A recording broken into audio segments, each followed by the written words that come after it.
Okay, good afternoon. In this video, I would like to discuss and then demonstrate calf raises at home.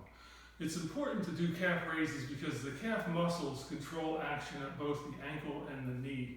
And so it's important to work those muscles in order to have good action at those joints.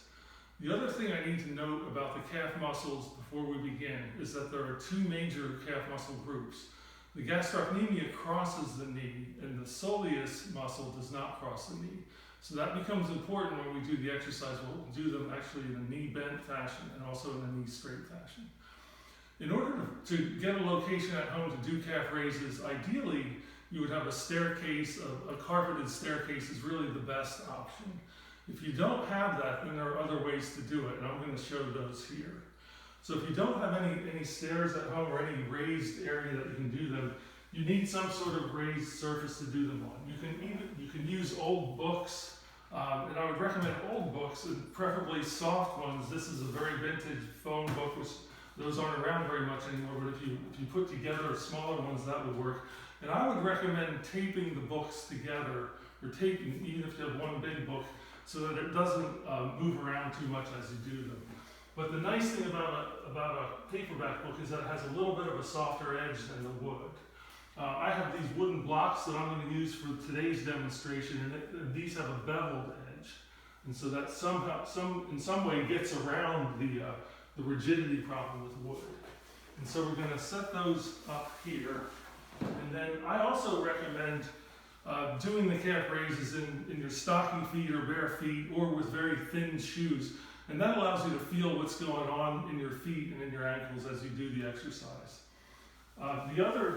The only other thing is, in addition to some padding, is that you can also get creative with adding weight depending on how much resistance you want to have with putting heavy objects in a backpack and wearing the backpack in order to get more resistance.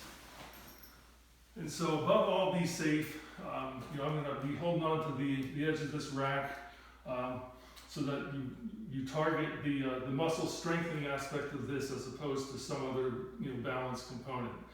You need to play around a little bit with the position of your foot on the edge of the raised blocks.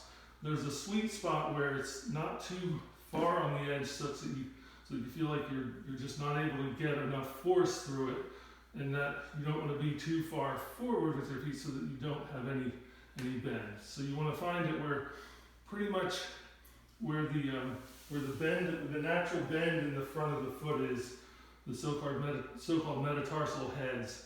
That's pretty much where you want to have the action be. And you want to have the blocks raised up far enough that when you have your knees locked out and you're fully stretched down, I'm barely touching the rug with my feet, so with the back of my heels. So for me, this is sufficiently high. And so then there's several different ways you can progress this exercise. You can do it with both feet at once and raise up and lower down. And that, for most people, is a light to moderate resistance. And so you can do higher repetitions in this fashion, and it doesn't become so much of a strengthening exercise as a muscle endurance exercise. And once again, you also want to do, if you want to target the soleus, so this one here with the knees straight is targeting the gastrocnemius, that muscle group that crosses the knee. Then you also want to do it with the knees bent, and so when you bend your knees, that puts the gastrocnemius on a slack, and so now you're working the soleus muscle group, which is underneath the gastrocnemius, but it's actually the bigger of the two muscle groups. And so now you do calf raises with the knees bent. The other progression that you can do is to do them, of course, one-legged. And most people, myself included, don't have sufficient strength and endurance to do a bunch of reps this way.